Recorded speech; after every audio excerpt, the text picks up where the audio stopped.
ইনি হলেন পূর্বা, যিনি শহরের সবথেকে ধনী ব্যবসায়ী রাহুল সিংহানিয়ার মেয়ে। বাই বাবা, আমি কলেজে যাচ্ছি। জাস্ট 1 সেকেন্ড, আমি অফিসের জন্য বেরোচ্ছি। আমি তোমাকে ড্রপ করে দেবো। থ্যাঙ্কস বাবা, but I am getting late. তুমি খেয়ে নাও, আমি ঠিক চলে যাব। আরে মা দাঁড়া না, আসছি তো। এই বলে পূর্বার বাবা হাতে স্যান্ডউইচ নিয়ে পূর্বার সঙ্গে গাড়িতে গিয়ে বসে পড়ে। ড্রাইভার, আগে কলেজে নিয়ে চলো। পূর্বাকে ড্রপ করে তারপর অফিসে যাব। হ্যাঁ রে মা, বল কলেজ কেমন চলছে? খুব ভালো বাবা। মা, আমি কিছুতেই বুঝতে পারি না, শহরের এত ভালো ভালো কলেজ থাকতে তুই ওই ভিখারি কলেজটাকেই কেন চুজ করলি? বাবা, আমার কলেজটা সরকারি হতে পারে, কিন্তু ওখানে সব টিচার বেস্ট। তোমার ওই সো কল্ড নামি দামি কলেজগুলো ফেসিলিটি অনেক দেয়, কিন্তু ওখানকার টিচাররা শুধু স্যালারি চেনে। শ্যাম দাদা, এখানেই গাড়ি থামিয়ে দাও। এখানে কেন? কলেজ তো আরো সামনে। না বাবা, আমার বন্ধু বাইরেই দাঁড়িয়ে আছে, আমি ওখানে এত দামি গাড়ি চেপে যেতে চাই না। এই বলে পূর্বা গাড়ি থেকে নেমে গেল। স্যার, পূরবী ম্যাডাম কতটা বোঝে? মেয়েটা কার সেটা তো আগে দেখতে হবে। আসলে ও চায় না কেউ জানুক ও কত বড়লোক বাবার মেয়ে। জানলেই তো ওই ভিখারিগুলো এসে ওকে পয়সার জন্য চালাবে। রাহুলের কথা শুনে ড্রাইভার শ্যাম মনে মনে হাসতেই থাকে, কারণ সে পূর্বাকেই ছোট্ট থেকে চেনে। পূর্বা আসলে তার বন্ধুদের সামনে এটা দেখাতেই চায় না যে সে অনেক বড় লোক। আসলে মানুষজনদের নিয়ে পূর্বা আর তার বাবার ধারণা সম্পূর্ণ আলাদা। এদিকে কলেজে বলি ম্যাডাম, এতক্ষণ কোথায় ছিলেন? সরি, তুমি তো জানো এই শহরে বাসে কত ভিড় হয়। চিন্তা নেই ম্যাডাম, বিয়ের পর আমি বাইকে করে তোমাকে সব জায়গায় নিয়ে যাব। তখন তোমাকে আর বাসে ট্রামের ঝামেলায় পড়তে হবে না। আচ্ছা, আর এই বাইকটা কোথায় পাবে? আমার বাড়ি থেকে কিন্তু কোনো বাইক দিতে পারবে না, বলেই দিচ্ছি। আমার তোমাকে ছাড়া আর কিচ্ছু চাই না। আমি প্ল্যান করেই রেখেছি। গ্রামে আমাদের একটা ছোট্ট জমি আছে। বাবার এখন বয়স হয়েছে, তাই জমিটা বেচে একটা বাইক নেব আর বাকি টাকা দিয়ে একটা দোকান কিনবো। কোথায়? এই শহরেই? এই যে ম্যাডাম, এতটাও বড়লোক নই কিন্তু আমি। আমাকে বেচলেও শহরে কিন্তু একটা দোকানও আসবে না। কেশবের কথা শুনে পূর্বা জোরে জোরে হাসতে লাগলো। কেশব আর পূর্বা একই সঙ্গে কলেজে পড়তো, আর তারা একে অপরকে পছন্দও করত। যদিও কেশব তার ব্যাপারে সবকিছু পূর্বাকে বলে দিয়েছিল, কিন্তু পূর্বা কেশবকে কখনোই এটা বলেনি যে সে আসলে কত ধনী পরিবারের মেয়ে। কেশব একজন দরিদ্র কৃষকের ছেলে, যে গ্রাম থেকে শহরে পড়তে এসেছে। আর কলেজের পড়া সম্পূর্ণ হওয়ার পর একদিন, আমি তোমার বাড়ির লোকেদের সাথে দেখা করতে চাই। ওদের সঙ্গে দেখা করে কি হবে? আরে, ওদের সাথে আলাপ না করালে তোমার হাতটা কার কাছে চাইবো? আচ্ছা, আর ওরা আমাকে একটা বেকার ছেলের সঙ্গে বিয়ে দেবে? ও মিস্টার, আগে কিছু কাজকর্ম করো, তারপর বিয়ে করো। আচ্ছা, তবে ডান। আমি নেক্সট মান্থের মধ্যেই গ্রামের ওই জমিটা বেচে গ্রামেই একটা দোকান কিনবো আর একটা বাইকও কিনবো। আর এই বাইকে করে ম্যাডাম আপনাকে নিয়েও যেতে আসবো। তবেই তো শ্বশুরমশাই বুঝবে যে ছেলের পয়সা আছে। কেশবের কথা শুনে পূর্বা হাসতে থাকে। আর কিছুদিন কাটার পর পূর্বা সাহস করে কেশবের কথা তার বাবা রাহুল সিংহানিয়াকে বলেই ফেলে। আর কেশবের আর্থিক অবস্থার কথা শুনে রাহুল তো রেগে একেবারে লাল হয়ে যায়। কি বললে তুমি? কৃষকের ছেলে? আর ও নিজে কি করে? বাবা, ওর গ্রামে একটা দোকান আছে। কি বললে? গ্রামে? Are you gone mad? ওই ভিখারিটার সাথে তুমি কি করে থাকবে? রাহুল সিংহানিয়ার মেয়ে এক গ্রামে গোবর আর কাদার মধ্যে থাকবে? বাবা, বোঝার চেষ্টা করো, আমি ওকে ভালোবাসি, আর ওকে ছাড়া আমি। শাট আপ পূর্বী, নিজের না হয় কমসে কম আমার স্ট্যাটাসের ব্যাপারে তো ভাবো। আই এম সরি বাবা, কিন্তু আমি স্ট্যাটাস দেখে ভালোবাসিনি, আমি মানুষটাকে ভালোবেসেছি। ও, তার মানে তুমি ডিসিশন নিয়েছ। ঠিক আছে, আমি সবটাই বুঝে গেছি। তুমি মানুষ দেখে ওকে ভালোবাসলে, আর ও তোমার পয়সা দেখে। আমি ওকে আমার একটা কণা করিয়েও দেব না। ভালো করে কান খুলে শুনে নাও।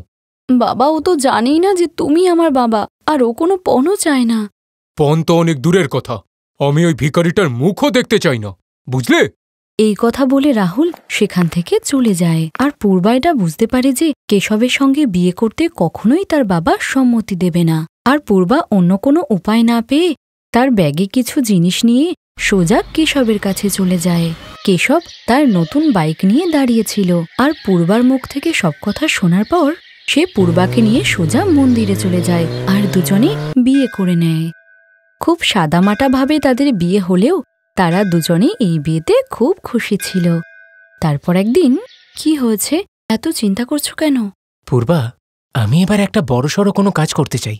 এই গ্রামে থেকে আমার ট্যালেন্ট ওয়েস্ট হচ্ছে, তবে এত পড়াশোনা করে লাভটাই বা কি? এমন কেন ভাবছো? শহরে চলে গেলে বাবার খেয়াল কে রাখবে? পূর্বার মুখ থেকে এমন কথা শুনে কেশবের খুবই ভালো লাগে। আসলে কেশবের বাবা অসুস্থ থাকায় কেশব তাকে ছেড়ে শহরে যেতে পারত না। একদিন যখন কেশব আর পূর্বা বাইকে করে কোথাও একটা যাচ্ছিল, তখনই হঠাৎ কেশবের বাইকটা খারাপ হয়ে গেলে। এ কি হলো? এবার যে ফেসে গেলাম, কি করবো এবার? কোনো ব্যাপার না, আশেপাশে নিশ্চয়ই বাইক রিপেয়ারিং এর দোকান আছে, চলো দেখি। আরে না রে বাবা, এখানে 20 কিলোমিটার পর্যন্ত কোনো বাইকের দোকান নেই। কেশবের কথা শুনে পূর্বা কষ্ট পেয়েছিল। সেই সঙ্গে এত বড় হাইওয়ের মাঝে একটা বাইক রিপেয়ারিং এর দোকান নেই দেখে সে অবাকও হয়েছিল। সেদিন কোনো মতে তারা বাড়ি পৌঁছায়। আর পরের দিন সকালবেলা পূর্বা কাউকে কিছু না জানিয়েই শহরের উদ্দেশ্যে বেরিয়ে পড়ে। আর কেশব বাড়িতে এসে পূর্বাকে দেখতে না পেয়ে, আরে পূর্বা, কোথায় তুমি? সরি কেশব, আসলে তুমি ঘুমাচ্ছিলে বলে আমি তোমাকে ডাকিনি। আর আমি একটু কাজে শহরে এসেছি, বিকালে বাড়ি ফিরে সব বলছি। আসলে পূর্বা খুব বড় পদক্ষেপ নিতে চলেছিল, কারণ সামনেই কেশবের জন্মদিন আসছিল আর পূর্বা তাকে একটা দামি উপহার দিতে চেয়েছিল। তাই সে তার বাবার ড্রাইভার শ্যামের কাছে যায়। নমস্কার দাদা, কেমন আছেন আপনি? আরে পূরবী ম্যাডাম, আমি ভালো আছি, আপনি কেমন আছেন? শ্যাম অনেক বছর ধরেই পূর্বার বাবার ড্রাইভার, তাই গাড়ি আর তার রিপেয়ারিং সম্পর্কে তার অনেক জ্ঞানই আছে। আর পূর্বা আর শ্যামের মধ্যে ভালো একটি সম্পর্ক ছিল, তাই শ্যাম পূর্বার সাহায্য করার জন্য তৈরি হয়ে যায়।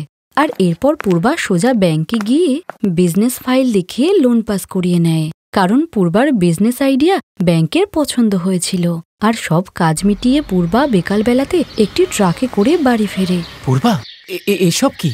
আরে ট্রাক?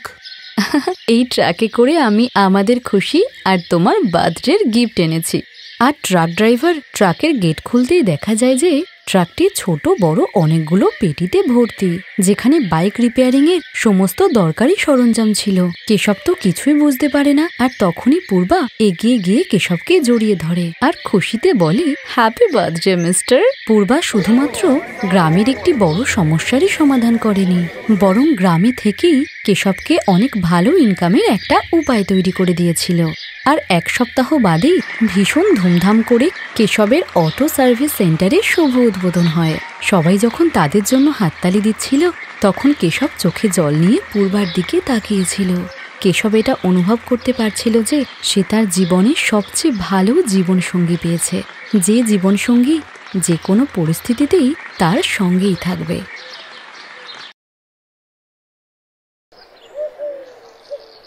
মুম্বাইয়ের এক জনবহুল অঞ্চলে মিনা নামের এক গরিব মহিলা ম্যাগি অমলেটের ঠেলা লাগাতো।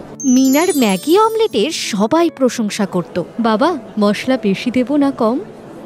কাকি, যেমন তুমি বানাও ওরকমই মশলা দাও, একটু ঝাল ঝাল চটপটে মশলা। হ্যাঁ মিনা বোন, তুমি যাই বলো, তোমার হাতের ম্যাগি অমলেট তো খুবই সুস্বাদু হয়। তা কত বছর ধরে তুমি এই কাজ করছো? দাদা, 5 বছরের বেশি হয়ে গেছে। প্রথমে তো ঘরেই খাবার তৈরি করতাম, তারপর স্বামীর শরীর খারাপ হয়ে গেল, এই জন্য দিনে কাজ করাও মুশকিল হয়ে গেল।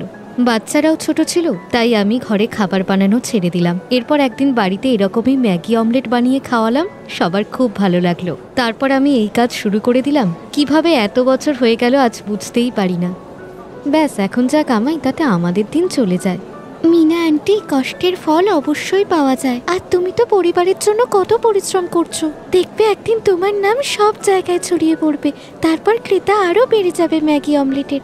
এক কাজ করছি, আমি তোমার একটা ভিডিও আমার সোশ্যাল মিডিয়ায় ছাড়ছি। আমার নতুন নতুন খাবারের ভিডিও ছাড়বার শখ আছে, আমার পেজও আছে, আমি তোমার কথা লিখবো। 1 সেকেন্ড। মেয়েটার কথা শুনে মিনা খুব খুশি হলো।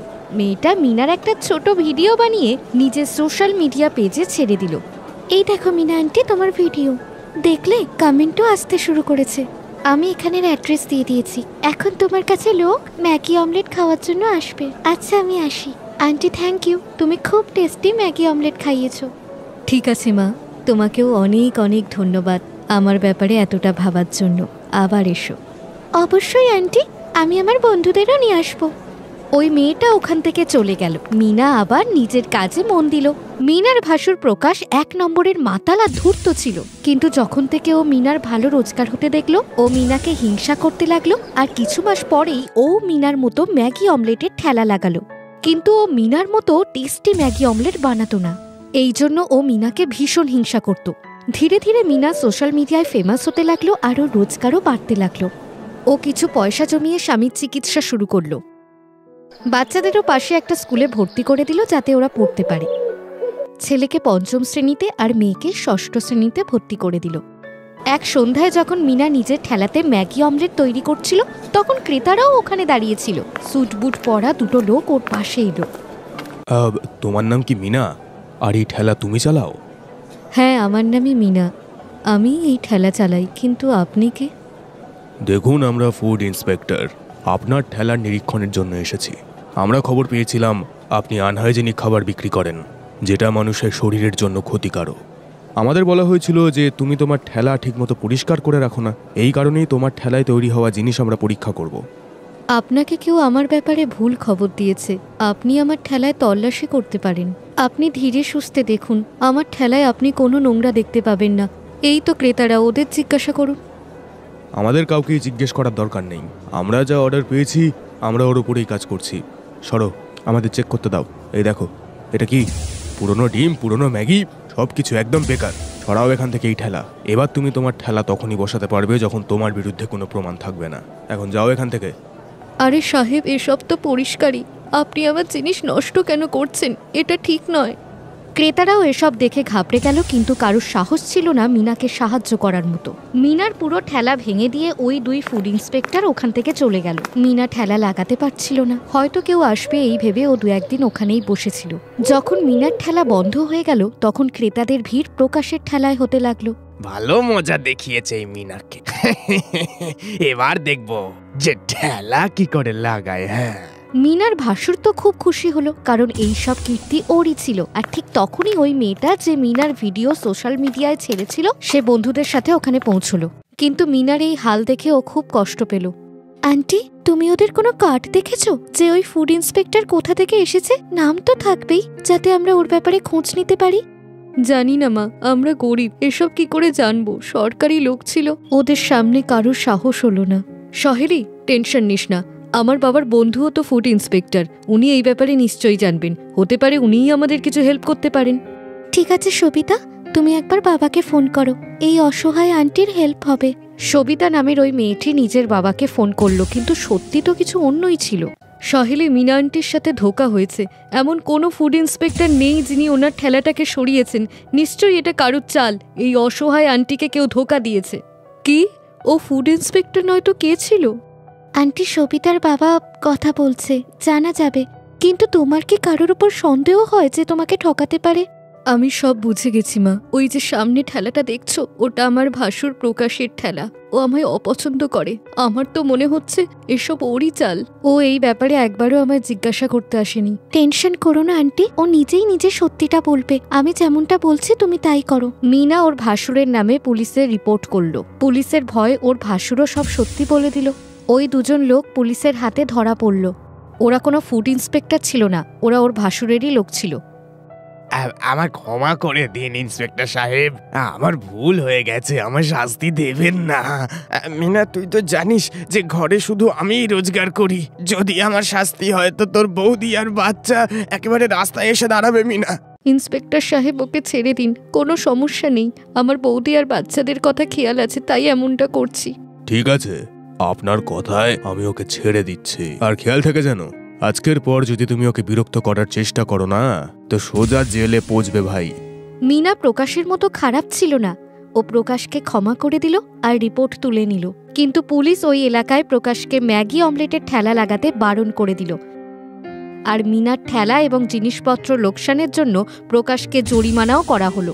তারপর থেকে প্রকাশ আর মিনাকে বিরক্ত করত না। মিনাও আবার পুরো দমে নিজের কাজে লেগে পড়ল। মিনার স্বামীর শরীরও ঠিক হয়ে গেল। ও মিনার সাথেই কাজ করত। ওই মেয়েগুলোও মিনাকে খুব সাহায্য করেছিল, তাই মিনাও ওদের ধন্যবাদ জানালো। Thanks for watching.